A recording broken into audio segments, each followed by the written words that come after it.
Hello and welcome to the Beef Edge, the Teagasc beef podcast, for all your latest news, information and advice for Irish beef farmers. I'm Catherine Egan, and on this week's episode, John Maher, manager of the Grass10 Campaign, gives an update on grassland management tips to deal with current weather conditions. But first, I asked John, what is the current grass situation on farm?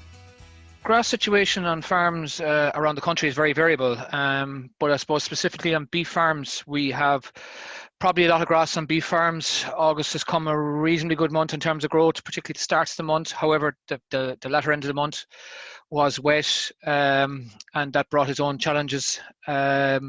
We have reasonable growth in September. The bottom line is, because of reasonable growth and probably lower stocking rates on farms, with growth being well ahead of demand, we have a nice supply of grass on beef farms from the pasture-based data we look at. Now, let's be clear, there's parts of the country that have struggled badly with weather and still struggling badly with weather, and grass supply is not the issue, it's being able to graze. And there's other parts of the country that are much drier and have large supply of grass. Equally, there's parts of the country who are dry and maybe be higher stocking rate and maybe not have enough grass. I think compared to other years, variation is the order of the day. What's happened in the last 2 or 3 weeks on farms around the country. Some are wet, some are dry, some have grass, some don't have enough. On average, though, the pasture-based data suggests that there is plenty of grass on farms, but as I said, it's only half the story. Grazing conditions I suppose, along the western seaboard and the northwest are challenging now. And with regard to the quality of grass and the dry matter of grass being low at the moment, what impact is that having? Well, I suppose, if you look back at August was wet and early September was wet, the dry matters were low, abnormally low, and consistently low. We're talking the order of 10, 11, 12%. More recently now, more recently the dry matters have come up, which is good, and the weather has improved in most parts of the country, although I do know, the weather forecast for this week in the northwest is not hectic. So there's variation there, but dry matters have recovered, but they were very poor for a spell, which meant that, between poor grazing conditions and low dry matter grass, that things were challenging. Saying that, the quality of the grass being offered at times, in terms of DMD and all, was pretty good, to say the least, provided the sward being grazed was green and leafy, and provided that there was a reasonable job of getting the sward ready for autumn build-up, was prepared for by grazing out well during June and July. You mentioned utilisation is a big issue on farm, and particularly with the high rainfall in the past few weeks. What techniques can farmers use to graze out paddocks and avoid damage? Yeah, I suppose if you look at the grass supply from figures from Pasture Base Ireland, it will show that the covers have been grazed are over 2,000 kilos. Growth is ahead of demand. There's a lot of grass on farms. The covers are generally higher. The average farm cover is well over 1,000. So that makes it the suggestion that grazing higher covers is the norm, given the way the weather conditions have been, but it also makes it tricky in terms of grazing where ground conditions are on the marginal side. When covers are very, very high, the only game in town then is you have to basically practice strip grazing. In some cases, the weather may be dry enough to turn very, very high levels of grass supply on the farm, that some of those surplus paddocks would be turned into round bale silage. Saying that, obviously, if we have grass going into the autumn period, albeit it's in generous supply at the moment, it does help us lengthen the grazing season. Every day of grass is worth about €2 per livestock unit, so we can capitalise on it. So it does lower the feed costs, it does shorter the housing period, but as I said, the grazing conditions in certain parts of the country and excess grass supply are challenges. Where you have challenges you have to be much more flexible in terms of your grazing management. Maybe you have to avoid certain parts of the farm for a short spell until weather conditions improve. Strip grazing will be the order of the day. Maybe lighter animals will work better in certain fields or paddocks than others. If things are difficult, you can go to drier fields. After grass is always easier to graze. It's really about flexibility and knowing your farm, where the grass is, where it's easily grazed, where the good ground conditions are, where to avoid, where we can get surplus grass turned into silage. It's about making those kind of decisions and being flexible. Most definitely. What targets are you discussing currently in the Grass10 courses with farmers that they need to keep in mind? Yeah, obviously we're trying to build grass for the autumn, and we're ahead of target by the order of 2 weeks. I suppose on beef farms, on dairy farms, we're actually a bit behind, but such is the story. So we're a little bit ahead. Where grass has gone too strong, we decide to act and try and take that surplus out. We also then try to, plan our grazing around the weather as best we can. As I said before, where things are tricky, we go to easier paddocks to graze, lower covers, drier, where strip grazing is easier practice rather than very large paddocks or things like that. So, they're the things we're discussing. It's normally to do though with surpluses mostly, and a little bit about the fertiliser and where we get the best responses. So when I mentioned fertiliser, yes, it increases grass supply. However, we are ahead on grass supply. You'd have to be very, very judicious in terms of fertiliser, nitrogen application. Certain parts of the country are wet. You'd have to ask yourself, like, will I get to graze this? Is there one grazing left, or is there 2 grazings left? Is the field dry? Is it wet? Is my soil fertility good? So where soil fertility is good, where grass supply is reasonable, where the paddock is dry, where the covers are reasonable, and where I probably have more than one grazing left, a response to nitrogen application will probably work at this stage. However, if I turn it on the other side, where it's very wet, difficult to graze, very high cover, poor soil fertility, maybe older sward, you'd have to ask yourself, maybe only one grazing left at best, you'd have to ask yourself the question, is it worthwhile spreading nitrogen there at all? And it probably isn't. Equally then, some farms have some slurry left, and, that's a nitrogen source, and there's some P and K in as well, and that can be used as well rather than fertiliser. I suppose we would try to target the slurry towards the silage ground, all right, because that's where it's needed most, and the swards tend to be cleaner to apply slurry. I think most importantly, as you highlight there, where should it be applied is very important. Yeah, the fertiliser is not cheap. We have to be conscious of environmental losses as well.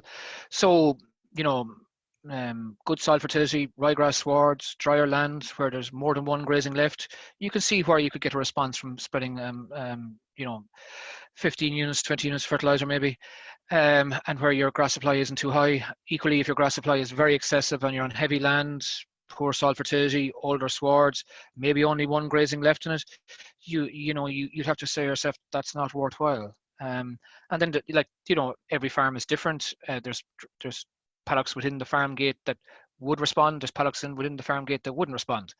The ones in the middle, then you have to ask yourself, well, maybe I have slurry here, and that would make a better bet than spending money on fertiliser when I have slurry left. And the idea is to try and get the slurry out before the closing period, or before land deteriorates in terms of trafficability. The weather forecast for the country is reasonable for most of it currently, so there may be places that we can travel, and we should take advantage of that and get the slurry out, particularly on silage ground.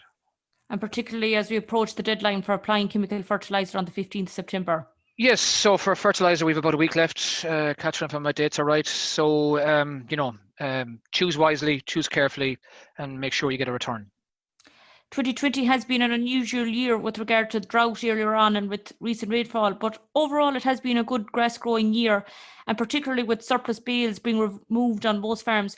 What action should farmers be taking now on these paddocks at this time of year? Yeah, you're right to say that the 2020 has been a roller coaster ride in grass growth compared to 2019.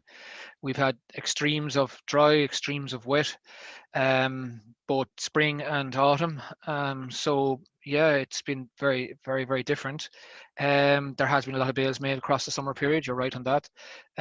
So ideally then, in those scenarios where silage is made, particularly round bale silage made off grazing area, you're removing P and K out of the system, so that needs to be replenished.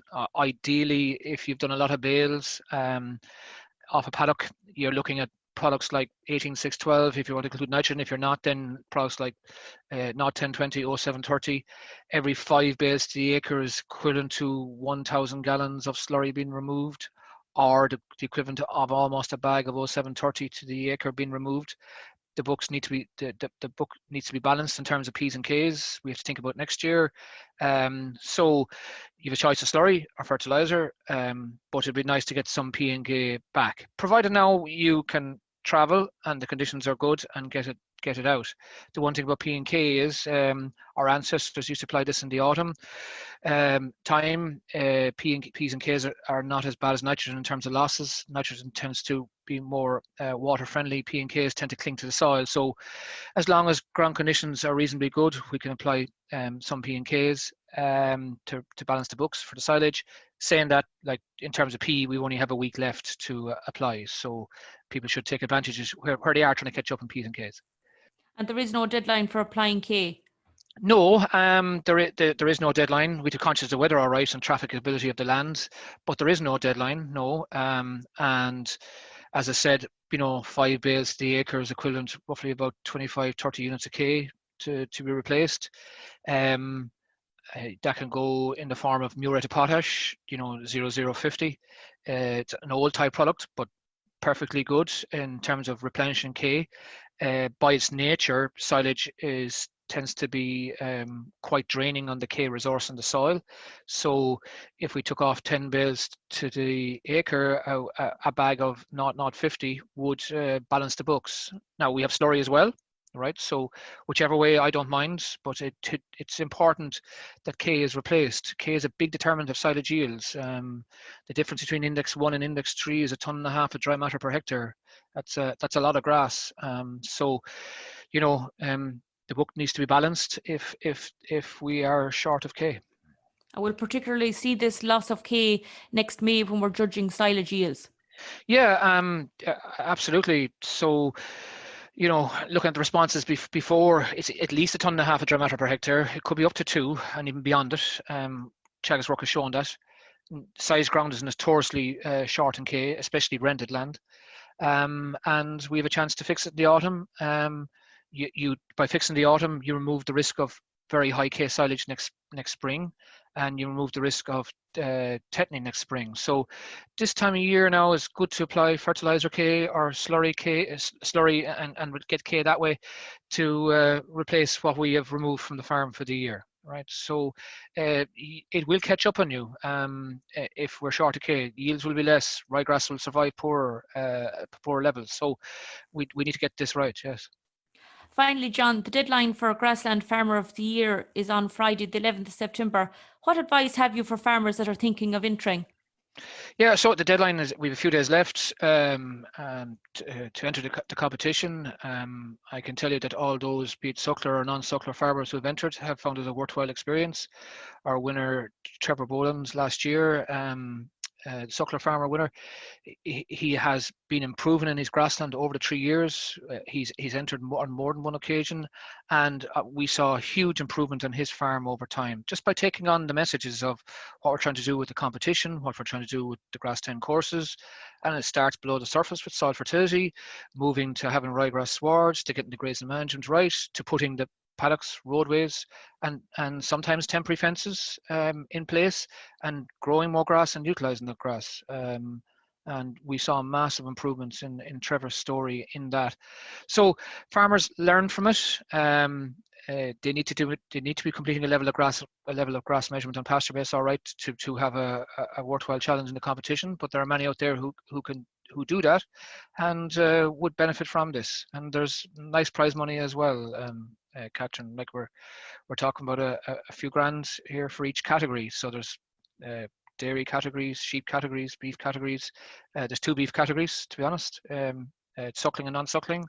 There's sustainability awards, and there's other awards as well. So it is worthwhile entering for 2 or 3 grand. Yes, absolutely, in prize money. That's great, John. Some great advice and tips for managing grass at the moment. Thanks for joining me on the show. No problem, Catherine. That's all for this week's episode, and my thanks to John for joining me on the show. You can catch up on all other shows and interviews from the Beef Edge podcast on the Teagasc website at teagasc.ie. or you can listen on Apple and Google Podcasts as well as Spotify. Don't forget to rate, review and subscribe so you never miss a show. For all other updates from our beef programme, keep an eye on our Twitter and Facebook pages. Until next time, I'm Catherine Egan and thanks for listening.